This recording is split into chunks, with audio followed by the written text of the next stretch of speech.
Speaking of Nintendo, actually, so I have right next to me. Obviously, right now I'm looking at the screen, driving and talking with the Xbox One controller in my hand. But on my side is actually a CD, and I can't remember the last time I purchased an audio CD. I don't. It has been years. I don't even know how many years, but it's been a long time since I actually bought a CD, an audio CD, not even like a movie DVD. I mean, I haven't bought those in a long time too, but I have a CD next to me, an audio CD, and I actually talked about it in one of my previous streams. I don't remember which one, but I have next to me the Splatoon 2. So I kind of emphasize the second half of that word because Splatoon is the name of the game, and it's splat and tune as in like cartoon, just a fun mix of the name, which I think is a great name. And I adore that game. I skipped out on the first Splatoon because I never had the Wii or the Wii U. I never had the Wii, incidentally too, but I never had the Wii U after that. And when I first saw the Wii U launch, I mean it's easier to say in retrospect, but I actually did genuinely when I saw its launch, I thought that console was gonna fail. I mean, I don't think it failed necessarily at the end of the day, but I know that it did not sell as well as Nintendo had hoped. I know that like the Nintendo stock didn't do so well after the results of the Wii U sales and all that. So I know the Wii U didn't do so hot. But that said, I kind of saw that coming. Whoa, hold on. The Liege Airport. Look at that. Nice. That's really pretty. Anyway, going back to the Wii U and Nintendo and Splatoon, I'll get back to that as I go, gradually go back to that topic. But yeah, I never had the Wii U. The first Splatoon was a Wii U game, but because I never had the Wii U, and I actually kind of cut my interest in the whole system and the games that came out for it, because I did not want to get the system, so I decided to make myself oblivious of all the Wii U games, because knowing Nintendo, even if the console isn't that great, their first party games ought to be pretty good for the most part. Maybe not great, but certainly good. They always meet a certain standard. So I knew their games were gonna be good, and like Mario Maker is one of the big success stories for the Wii U, and I can see why. I've seen gameplays, and I know the idea behind it. It sounds great. It sounds like they really did a great thing with Mario Maker. But either way, I did not have a Wii U, so I did not get to play Splatoon, the first game. But I was aware of it, and I thought Splatoon, when it first came out, was genius. I thought it was an incredibly smart thing that Nintendo came up with. Brilliant, fresh, that's a Splatoon thing. Fresh idea. But it's basically everyone knows about Splatoon at this point. You don't. The point of the game is not to shoot enemies, but it is to shoot the map. You're trying to basically cover territory with your ink because your guns are basically water guns. They don't shoot bullets; they shoot paint droplets, and you want to cover the entire map and you compete with other players to cover the map as much as you can because the other players can cover on top of your paint, and you try to fight against that. And if you can splat your enemy team members, splatting is basically killing, but it's Nintendo family friendly, so you're not really killing them.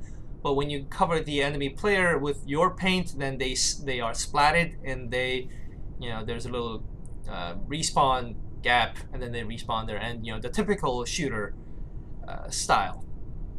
But at the end of the day, what you're doing is you're stopping enemy players by splatting them, and you're covering the map. So even if you're not very good at these third-person shooter genre games, like maybe your aim is not so great, which is a problem for many people, including myself, if that's the case, then you just go around and cover the map. If you're not confident with shooting, get one of those paint rollers, which is, all the weapons in the game, by the way, are themed after basically anything that involves paint or water or any kind of fluid. So they have paint rollers, paint buckets, paint brushes, spray, like air spray guns, and like champagne bottles, like those spray bottles for your like Windex, like your window cleaning solution, and all sorts of fun ideas. But yeah, get like a paint roller if you're not confident about shooting enemy teammates, and start painting the map. Then you're actually contributing rather significantly by doing that, because that counts more than splatting your enemy team. Painting the map is the goal after all. So if all four of you are because it's a 4v4 game, all four of you are just killing the splatting enemy team, then you're really not doing much to win the game. You're not playing the objective. So maybe you have a couple of people who are really confident and competent at splatting enemy teams. They have really good aims, they know how to move fast, and they are just nimble and good at this. Let them do the shooting, and then you go around and paint the map. And it is very possible that you might end up getting the highest score because of that. So Splatoon, genius idea. It's so great. It's so nice, so new. So I loved it, despite the fact that I've never played it, because I thought the idea itself was worthy of praise. And then the Switch came out. When the Switch was first announced, unlike the Wii U, I think I tweeted about this when it first came out, so I may have proof. So I'm not saying this afterwards, because the Switch at this point in time has sold extremely well, so much so that for a long time, Nintendo could not keep up with the manufacturing, so there were lines in front and people having to go home because they couldn't, they ran out of stock. All that that was an issue for Nintendo this year. That's how well it sold. So yeah, the Switch is a blockbuster. And when the Switch first came out, before it was actually released, when it was announced for the first time, I saw that and immediately I thought this was a great console. And the ideas are great. I thought, because Nintendo consoles of late have all had gimmicks, and like the Wii had the motion control, the Wii U had the gamepad, and the Switch basically was a hybrid of mobile gaming and home gaming, along with like detachable controllers and all that. But either way, I thought the Switch was a brilliant idea when it first came out, and I think I tweeted about that, so I may have proof that I'm not saying this retrospectively, just kind of, piggybacking on the results. Not that that's really important, but I like to point out that I have been consistent. So yeah, so that was my thought when the Switch first was announced, and turns out that it was actually, I'm not the only one who thought that. That's basically the point. And I got the Switch in New York at the Nintendo World Store, waiting in line in the morning, and I didn't even get it right away. I got it months after because I knew the rush was there. I did not want to have to wait many hours for the console. I didn't really care that much.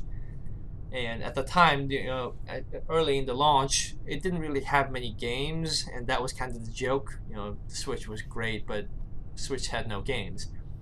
Other than Zelda, of course. Breath of the Wild was the launch title. And I didn't care for ARMS or any other games. ARMS didn't come out right away either, but yeah, so I wasn't really into it. And eventually, after like a month or two after the release, I went to the Nintendo World Store in Manhattan, waited in line, because you still had to wait in line even after a few months. That's how bad the production was. And I did get the Switch, and the first game I got was Breath of the Wild, like most people, and loved that game. I think it's a great game. And eventually I got Splatoon 2. I mean, again, I had fond thoughts. I had very positive thoughts about the idea of Splatoon. And Splatoon 2, I saw, I mean, first of all, I didn't play the first game, I only knew of it. So it was all new to me, despite the fact that I knew about it when I first played it, and I just fell in love with it instantly. I just kept on playing that. It was so good. And then I saw the reviews from, you know, the famous YouTube reviewers like, I don't remember. It's been a while. But yeah, all the big name YouTube reviewers, I mean, you know them. I don't really have to promote them. They don't need my help. And, you know, many of them, you know, some of them were kind of lukewarm about it. Some of them liked it. And, like, everyone had issues with the salmon run being timed, which has since been semi-resolved. I don't really want to go into that right now. But yeah, so, like, people had, like, many people liked it and then had some mediocre thoughts about it, which is understandable because, you know, people who review these games, like the professionally reviewing people on YouTube, they play games for a living, so they most certainly have played the first Splatoon. And I have read and seen, and I do believe that if you have played the first game, the second game is not that different from the first game. Maybe aesthetically it changed colors a little bit to make it a little more vibrant, and you know, maybe it has a few extra games. And Salmon Run, of course, the co-op mode, the co-op horde mode is a new addition, and like the hub world is new, and there's a new duo, the music duo that do the rotation announcements. But overall, it's not really a sequel because it's pretty much the same thing, just with minor additions. So it's more like an expansion of the first one. That's probably not the best way to put it, but it's just not that different from the first one is the point. So I get that. But for people like me who played this game for the first time, oh man, Splatoon 2 is incredible. It is so good. And I still go back and play, especially when Splatfest is on, which is a monthly event run by the game, and there are different, you know, it's a festival run in 3 different regions. Japan has its own Splatfest every month with its own theme. North America has its own thing, and Europe has its own thing, but they're all monthly. They're not always held on the same day, but they're always on Saturdays, you know, once a month. And I still go back and play. I mean, I don't play it as religiously as I did over the summer when I first got it anymore because, you know, I have other things to do and I'm kind of busy at the moment.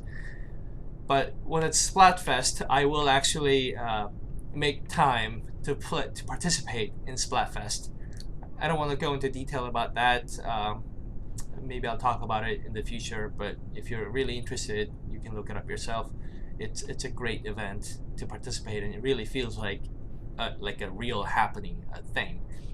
Anyway, so all that is a prelude to go into talking about Splatoon 2. So Splatoon, the second half of the word is different. It's not the T-O-O-N of the title. It's T-U-N-E, as in tunes. That's why I keep on emphasizing that part. So you may have guessed that it's the soundtrack for Splatoon 2. And they had the same thing, you know, this pun. And Splatoon, by the way, is full of fish and like squid puns. It's so bad, it's so great and adorable. But yeah, so Splatoon was the first soundtrack for the first game, obviously, and Splatoon 2 is the soundtrack for the second game. And I genuinely love the music in Splatoon 2. It's I don't even know how to describe it. I'm not like a music aficionado to have the vocabulary to describe this, but it's like one of those like punk rock, but like juvenile punk rock. It's like a teenage band performing punk rock music with very mild lyrics, like not offensive, trying to be so cool and hip, but it's kind of laughable and comical because they're all kids and they're trying to be so hip, but they're not. It's one of those things. And well, okay, so here's the thing. Um, the characters in Splatoon talk in gibberish. They don't use real language. So basically, if you've played The Sims or Animal Crossing, you know what I'm talking about. The language that they use in these games are not real languages. They're just basically mixes of different sounds that the voice actors kind of made. I think. I think that's how they're made. Don't quote me on that's how they did it. But the language is not real. But it's made to sound like some kind of language, but it's clearly gibberish. So these fake languages, the characters of Splatoon do that. And because they're all like, they're squids, they're water creatures. So every time they talk, there's a slight hint of echo, like when you try to talk underwater, like there's the bubbly sound, bubbly sound. You basically have that every time they talk. And you don't know what they're saying because the language is fake, but somehow you know. You don't know exactly what they're saying, but you can kind of tell what they're trying to say because it's pretty, when kids say things, it's pretty obvious. You know what kids say. They have limited range of things they know to say. So it's pretty obvious. And the music of Splatoon, the Splatoon, some of them, not all of them, some of them have lyrics. And they kind of sound like that. It's like pop and punk rock, but kind of bad, but cute. That's the point. The music is really cute. It's like they're trying to be so cool. It's so hard, but they're really not, and it's just kind of funny. And some of them, and other music, of course, is played, like some of these music with the lyric are usually played in specific times, but like the music that plays in the background during matches, like many of them don't have lyrics because that's how background music works, and those are also great. Those are also very like punk rocky, poppy with like electric guitar and they're very like fast paced because the game is fast paced. So that's kind of oh shit, I'm in Britain. I have to drive on this side. I forget. See, this is what I mean. This is confusing, but anyway, yeah. So the music is great. It's very catchy and fun to listen to. Energetic. That's another good word to describe it. Because they're all children, they're all hyper, basically.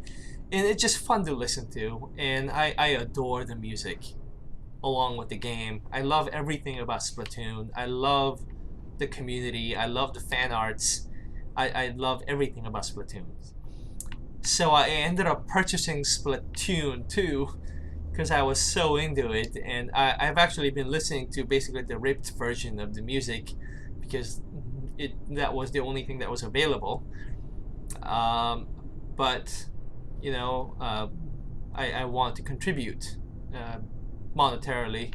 Well, contribute is maybe not the right word, but I wanted to send my appreciation to Nintendo for creating something that I really, really enjoy. So I bought the audio CD, and I had to buy it, of course, because this is only released in Japan at the moment. I know it's coming to North America eventually. I think I read that somewhere, but you know what? I don't want to wait for that. So I got this Japan import audio CD. I got it out of the box, so I've seen it, but I haven't if you remember from the CD era that came in these like plastic jewel cases that always broke because they're like really flimsy plastic. It's in that, and it's wrapped in the plastic these CDs always are wrapped in, the thin plastic that you have to rip open first. Yeah, so it's still wrapped in that plastic. I haven't even opened it yet, but it's right next to me. I can see it, and I know as a bonus inside that there's a guitar pick. I think that's what they're called, the triangular things that you like pick the guitar with. Uh, if you can't tell already, I don't play the guitar, but yeah, it's in there because there's a lot of like punk rocky music in there. So like guitar is like electric guitar is a big deal. It's of no use to me because I don't play the guitar, but I'll keep it as like a little bonus. I know, see, there was a specific vendor that was doing like a promo for Splatoon in Japan because Splatoon is incredibly big in Japan. It's huge. People love it there. They have like contests and there's like an ongoing contest going on right now for like a championship, I think. So Splatoon is big in Japan, huge. Oh shit. Let me concentrate on this for a second. Just a second. Oh god, now there's a car behind me. Am I gonna... This is way too narrow for a truck to drive in. Okay, hold on. Let me just be careful about this. Okay, okay, okay. Just, that might... Okay, just barely did it. Okay, so guitar pick... Oh yeah. There is a specific website, a specific vendor who was doing like a promo for Splatoon, and if you bought it from them, they were gonna give you these stickers, which normally I don't care for stickers, you know, like whoever uses those stickers that you get for these promo items, you know, it's like they give it to you, and what are you gonna do with it? I don't want to put it on anything, so and they're useless for the most part. But the Splatoon stickers are like those like stickers that punk kids from like high school or maybe before high school, actually younger than high school, they put on like their dirty laptops because they're like punk rocky, like kids who are really into like rock and yeah. It's basically those, but with like the logos from the Splatoon world, like different company logos from Splatoon world, like clothing brands, fake clothing brands, and the logos for the pop duo Off the Hook and different things. And I actually wanted to put, because I carry like a little notebook with me for different purposes, and I'm like, you know what, I know I'm probably not the right age to do this, but if I had those, I would put it on those like sideways, you know, like not aligned properly and all that. I really kind of wanted to do that. I am not ashamed to admit that that's what I wanted to do, okay? I am publicly admitting that's what I wanted to do. But as I kept saying this in past tense, I was unable to do that because that particular vendor, you know, most vendors in Japan don't ship overseas, and this one didn't either, so I could not get that one, unfortunately. So I don't have the stickers with me, but I do get the guitar pick because that's included in the CD case. The stickers was specific to that particular seller, so yeah, that didn't happen. But yeah, Splatoon 2, I have that with me now, so I need to rip the MP3s from the CD and put it on my cloud so I can listen to it on the go. The official soundtrack rather than the ripped version from the web. So I am very excited about that.